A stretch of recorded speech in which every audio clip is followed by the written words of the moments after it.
Good evening, curious minds of the internet. This is Seda Reda speaking at the Entrepreneur's Kitchen. Welcome back. It's amazing, but true. This is our episode number 50. How awesome is that? And I'm so happy that we're celebrating today with the one and only Martin Wezowski, the Chief Designer and Futurist of SAP. Hey, Martin. Hello!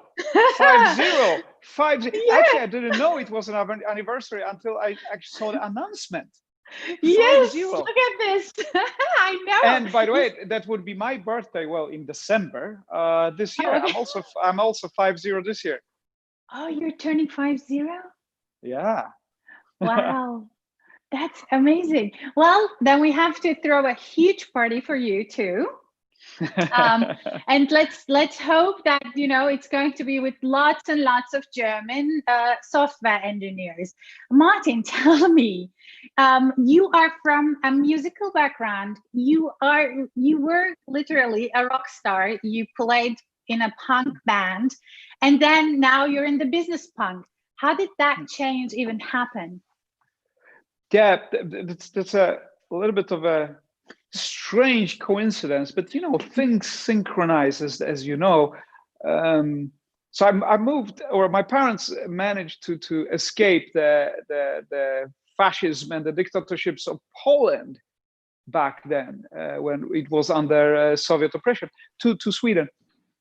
And in Sweden, as a 14-year-old boy, I discovered punk rock music. And that started a fire that oh shit, this exists for real. This is I thought I thought only Phil Collins existed before. Oh wow, that's a shift.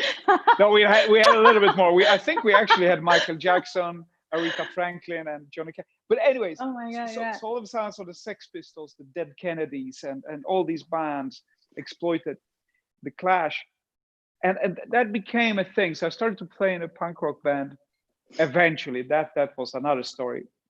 However, when we did, it led to another music endeavors. And when that happened, all of a sudden you needed a poster. You needed a T-shirt or whatever, right?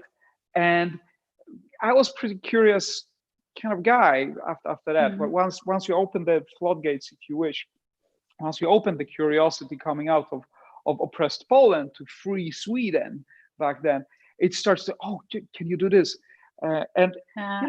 Music is a little bit of a gadget sport. You know this, for sure. You have all the electronic. Yeah, totally. You can buy a new guitar, and all of a sudden you're the best guitar player in the world. So it is a gadget sport. So I was interested in technology because music is technology in many senses. It's mathematics. It's all these things, and technology was an interest. So I discovered how to do these things. How can I make a T-shirt for our band? How can I design a poster or so? So all of a sudden I was doing these things and taking courses and so on, and producing and printing and all these old school techniques. And we already had really two rock stars in the show. One of them was the lead guitar player of the band Incubus. I don't know whether you're familiar with them. And we had a Mexican singer, and both said, having an emerging band is like having a startup. And at the beginning, you have to do everything by yourself. I mean, come on. I was almost aiming for that as well, because besides deciding who's driving, because obviously you want to have a beer and the drummer wants to have a beer and the guitar guys. So it's a very grown-up business all of a sudden. You need a van. Who pays for that? Who pays for the gas? How do we match our... Oh, wait, so here's... we running a little tiny little adventure here, an enterprise, a startup. How do we attract? How do we look? All these things. And I think music opens up this kind of thinking that I appreciate with musicians and people in creative world that also perform in front of audience. You have attention to tiniest, how to hold your guitar pick and how much you lend to the string, if you wish. Yeah, is it a millimeter to have that sound, or is it a lot to have a little bit different sound? Whilst you're trying to pose, in the most ridiculous way, and then you're thinking, wait, am I actually wearing the t-shirts we are selling there outside? Because we need to sell t-shirts, man. Exactly. We are earning no money from the tickets here. Well, And so on. do you still big to the small. Do you still play? Well, yeah, I would say no, just before the lockdown. But just because of the quarantine, and you know, but the audience is maybe not everybody knows how much I usually travel. It's a lot, and I love it. And the work is partly travel. But now when I'm sitting home here, which is a fantastic experience, I went back to the home studio. So I know that we connected a little bit before, and I showed you my guitars are there, and I have a little bass there, and I bought a little recording interface. So I made a couple of electronic songs, especially when our hero from Kraftwerk passed away the other week. I started I made a little tribute to Kraftwerk. So I would say no before the pandemic, but now it's like I still play. Because obviously I recorded something. That's awesome. You have to share it. I'm looking forward to sharing your new recordings, songs, whatever comes to your mind. Now it's almost 7 minutes into the show. I want to let people out there watching our stream that you can join the conversation on Slido with asking questions. We would love to hear from you. It's 31334. 31334 is our Slido code, so you can ask whatever comes to your mind. Well, one question. This is the Entrepreneur's Kitchen, and entrepreneurs do all sorts of things. And this week's motto seems to be at my side, making cocktails all the time. So what are you doing? I will attempt to make a classic, a Negroni, the Italian variant. I'm looking at my booze over there. I hope I can, because it's bitter and great. So you have to walk over there. Well, I have some booze over there as well. I think I can reach it over there, so it's going to be okay. Don't worry. Sometimes I also disappear because there is something in the fridge. Exactly. I have to grab. But what are you planning to make? Well, actually, I was going to make whatever you make with the twist, but then I realized that I don't have all the ingredients. So last minute change of plans. No more crazy Negroni, because usually I don't make it with orange peel. So yours would be the more creative twist, but I had to be more, like last minute creative. And I figured that what we had matches a Manhattan. So it's going to be a Manhattan today, with some how do you say it? Cherry liquor? Yeah. Angostura bitters. Yeah. And whiskey. That's a good one. Hey, but we have one thing in common. It's very two classic drinks that's been around for many decades. Yeah. So it looks like some things just never change. But what I really want to know. They say that German software engineers invented the phrase "never change a running system," or you can also say, "Don't fix it if it ain't broken." And you work for one of those companies with lots of German software engineers, and you're changing it, you're transforming it, you're helping it transform from within. How is that process going? That's true. Maybe it is German engineers that invented this. It comes from the punk rock again. We have another thing in common. It's music, which is wonderful. Punk rock is about changing the status quo.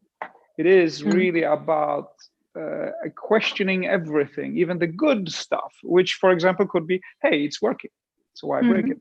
And I need to tell the story. I have. You can just walk and talk at the same time. No worries. No, that's only you. That assumes that I can. No, I can't. I get your point. Go grab it your, works. yeah, exactly. So You know, I'm grabbing my stuff. Excellent. It happens way too often that we end the show and people on the internet, they ask like, what happened to the food? Exactly. So listen, there was this punk rock attitude to everything, and I love that, because for me that represented the freedom from oppression. And I won't go in much to that, but it's a happy feeling. It's a really full body experience to understand that I have the power, the authority. I am the author, and I have the autonomy to change stuff. Even if it's something that is working perfectly, I can question it. It's in my power as a human being. And today we see this as a human right. So that's actually the bigger picture of that story. And that stuck with me. I'm really questioning a lot of stuff. And that was a moment when I was 14, started to get some friends. One of them, his name was Max. He played guitar and saxophone. You know, in Sweden, we have all these free music schools, which is, by the way, one reason as the working social democratic system. That's one of the reasons why we have such a big success in the entertainment of in the music business. So, you know, with ABBA, with Cardigans, and all these people, Max Martin and Avicii and so on, it must be connected to. Anyway, so he played music. He was 14, 15, same age as I, a little bit older. And he said, we want you to play in our band. I was like, Max, I'm kind of not the creative type. And he goes, yeah, whatever. So you're going to play guitar. I said, okay. I don't play guitar. Yeah, whatever. Here's the guitar. Puts it in my lap. And it's like, take 2 chords. So to put top string and the second string, touch nothing else, okay? I said, okay. Because then it sounds shit. So, and now play. So a little bit more apart. So it's a, it's a chord. So yeah, good. Now move it towards yourself. Play again. Okay, good. Move away. Good. You played 3 chords. You're in the band. and that gave me such a confidence. So he fiddles with his stuff. I'm in the band, obviously. So I started to stretch my fingers and play something, like an impossible chord, like boom, boom, boom, boom, boom, whatever. And he goes, and I ask him, Max, is this a chord? And he turns around and says, well, now it is. Awesome. That's exactly. So, well, don't fix it if it's not broken. How about try to find what's not, it doesn't need to be fixed. How to try to play a different game. How about to stretch it? How about to extrapolate your knowledge? And I think this is what innovation and entrepreneurship is all about. If you repeat the results, you are diagonally opposite. Wait, I'm fetching my shaker here. If you're repeating your results, you are praised by the stock market and it's fantastic and so on. But it is, you hear it in the sentence, I repeated my results this quarter. Well, they also told me you never innovated. Never. You just repeat. You are still running good, which means that you will never run better. So please change. Please actually not follow the status quo. That's really important. It's totally, I couldn't agree more with you on this. And but how do we keep being truly innovative in a world where people are perfectly happy with systems that are just incrementally better? Well, that's our everyday struggle, isn't it? I mean, it's a tough question. I know. For that, I'm drinking because hey, cheers. Such a tough question. I need. By the way, I think I just alienated all the barmen who are in the business of mixing and drink. I was getting comments like, you cannot shake a Manhattan. You have to stir it. Well, this is my shaking up Manhattan. Cheers. Cheers. I'm coming back to you. I haven't not made my drink yet. which is It's terrible. okay. We totally understand because you're running from one Zoom call to the next. You Look, didn't have time to prepare. I'm a designer and a futurist. I don't execute stuff, okay? Anyway, we have people for that. No, definitely something I will amend right now. No, so the incremental bettering. I love the idea of the three horizons that we looked at. Given the idea of the three horizons, I think it was McKinsey back in the days that started to talk about it. We at SAP. Your computer is going to fall. Oh no! Let's go back. Exactly. How perfect. about this? So that's good.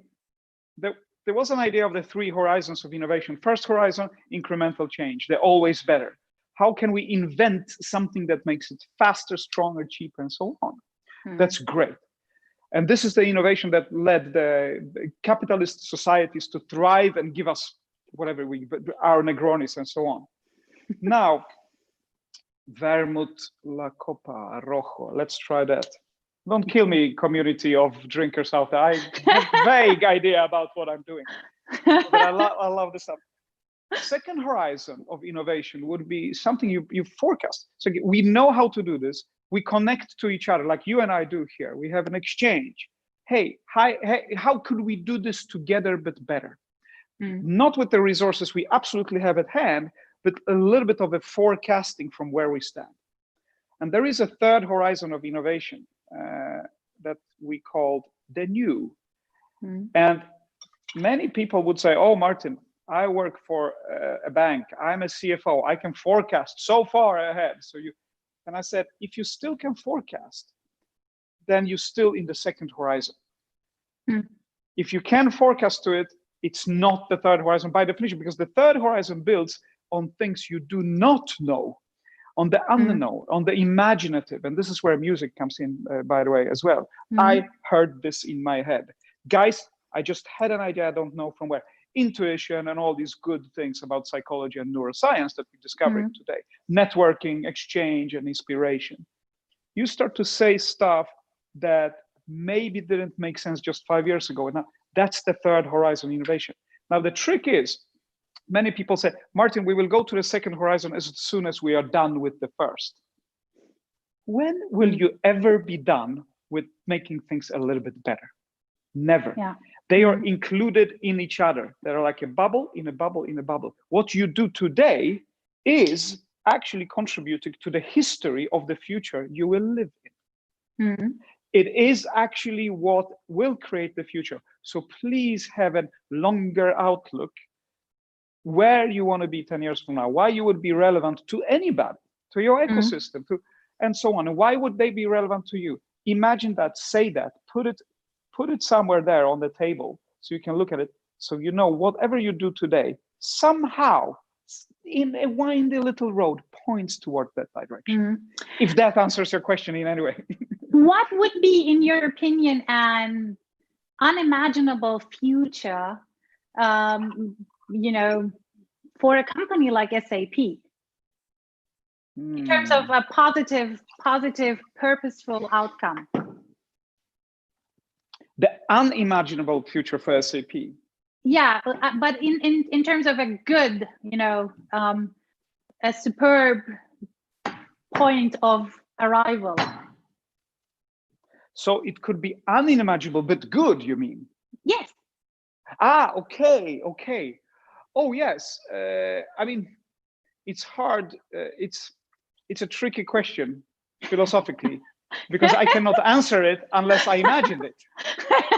So, okay. So if it's unimaginable, we just shut up. Oh, it's unimaginable. Well, but okay, let's say, still, I mean, if a company like SAP, if any big company in along those lines, if they were to be really superbly innovative and forward-looking, even then, people think in these horizons of 10, 15, 20 years. But how about, 100 years from now? Okay, so 100 years from now, it's a crazy business to talk about that. And I rather do not speculate in that. Well, actually, the only thing we can do is speculate.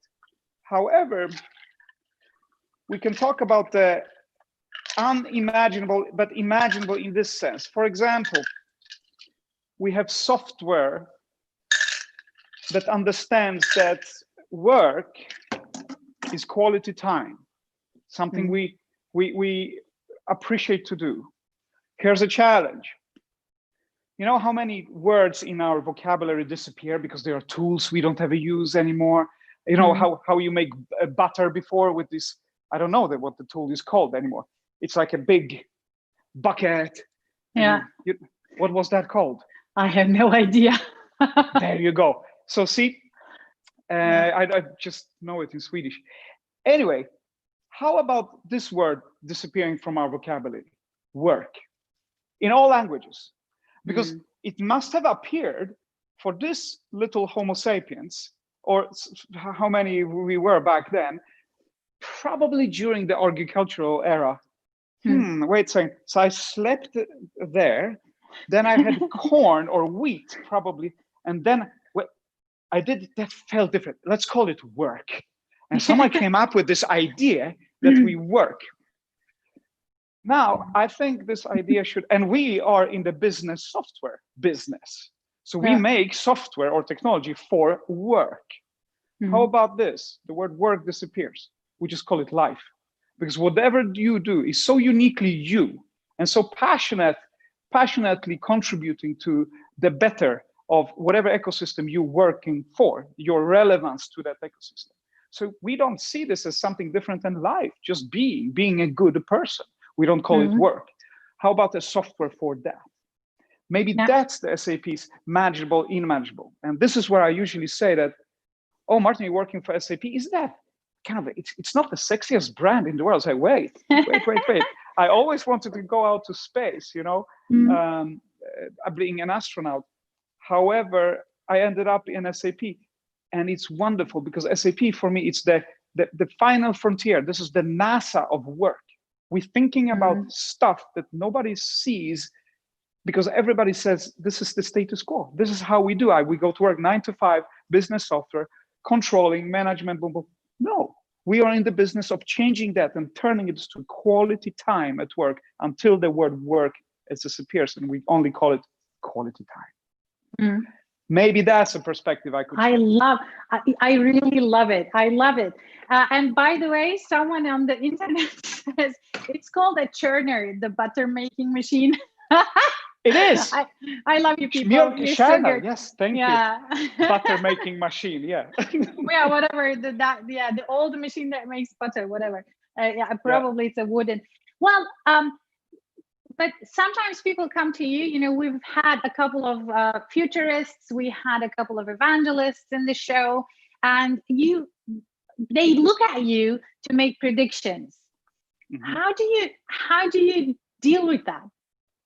So I usually tell people, here's my girlfriend Ingrid coming straight from Austria, and straight from New York, she's coming in here. I usually say that it's not ready yet. She's coming only for the drinks.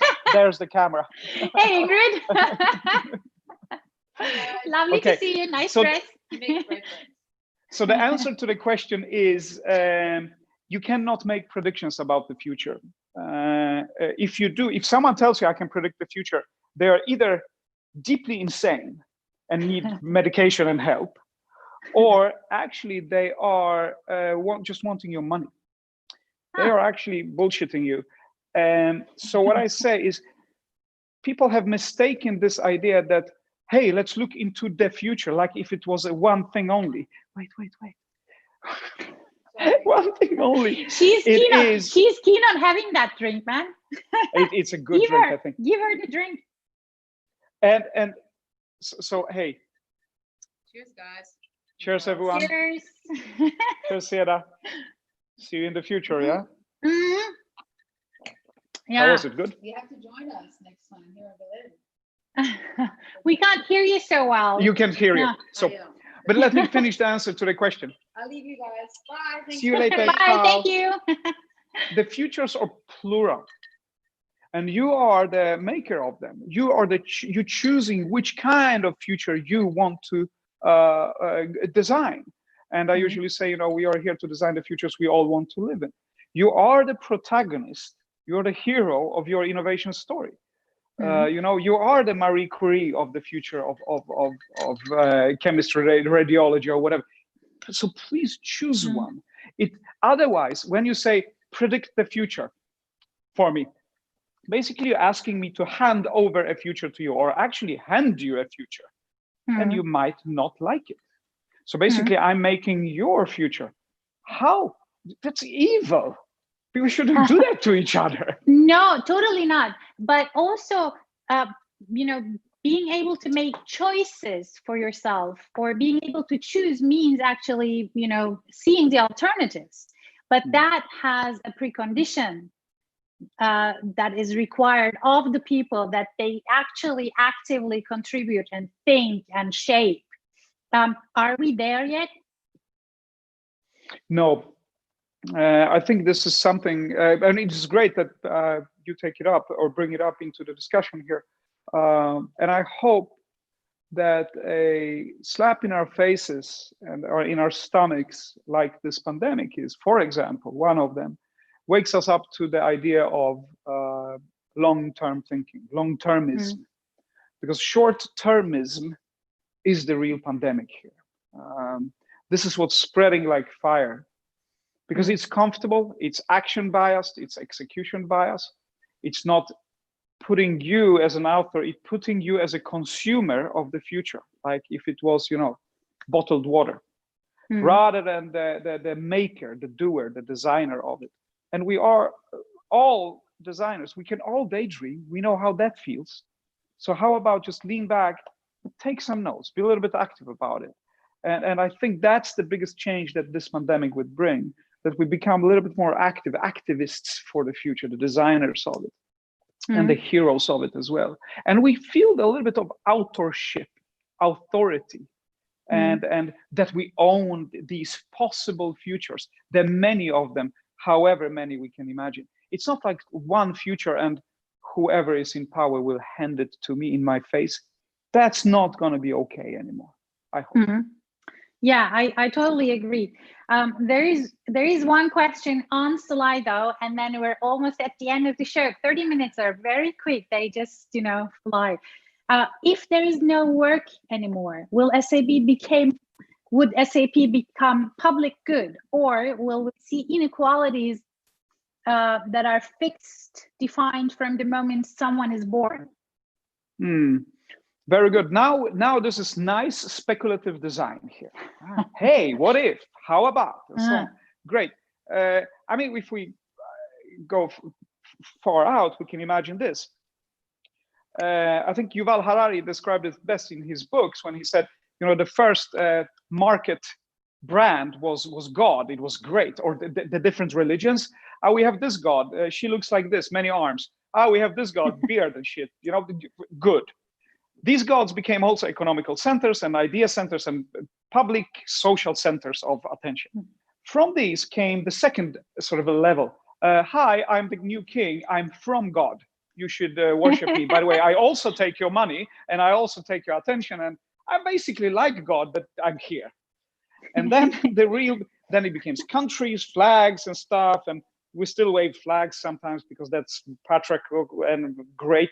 And then we moved on from that to brands like the Googles, Apples, SAPs, and so on, and the Nikes and forever. Yeah, they become the new gods, the new religions, and so on. But I think Yuval Harari stopped there. We should investigate this further. I will actually come back to that question. Imagine this. Imagine that technology helps us to find the optimal me in every situation I am, which is so hard in schools. We don't see children's talents because they should be like this. But you're studying to an advocate, then you should be like this. Yeah, but I always dreamt really about being, Everybody needs to be the same, yeah. So you become unique. Imagine we have one-off, unique, 10 billion individuals. They are the brands on their own. As soon as they become the me. The big me, the 10 billions of me's, they become, since I cannot copy you, never, you are unique. I cannot compete with you. But what I can do is complete you. I can be complementary with some, because you might need my uniqueness. So we become conglomerations of unique little brands, and me becomes the drop down, which is the we.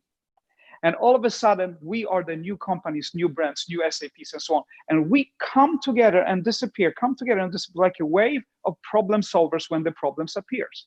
Instead of being the institutionals, we are here to solve running shoe problems. We are Under Armour. No, this will be solved in big communities coming in and out in the problems and solutions, Long answer, but I think it made sense. Actually, I really like the notion of being like in this fluctuation of communities, groups, complementary bodies. It sounds it sounds quite nice. I like it. Well, one other thing I like is the end of this show. Well, I mean, not because it ends, but because it's usually hilarious. So I want to ask you for a joke, because that's always on our.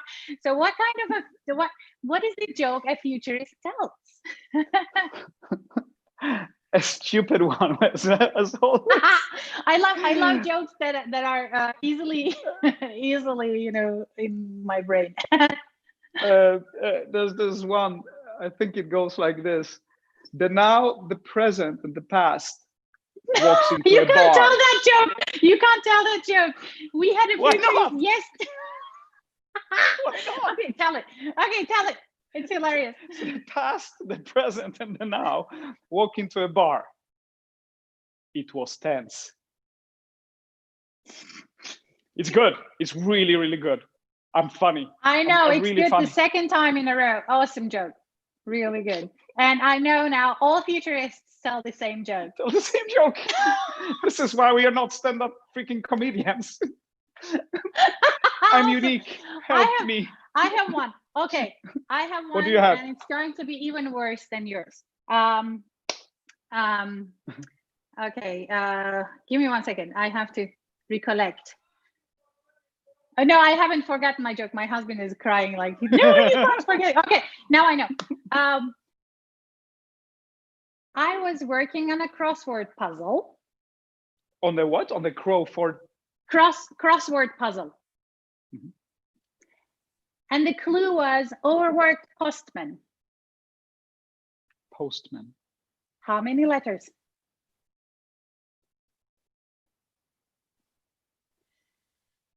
Seven? No. Thousands. Ah, this is gonna funny. take... Super funny. Letters. The overworked postman. I almost get it. I'm starting to get it. Let's drink some more at the after show party together with Ingrid. Okay. I'm hoping that she's going to join us too.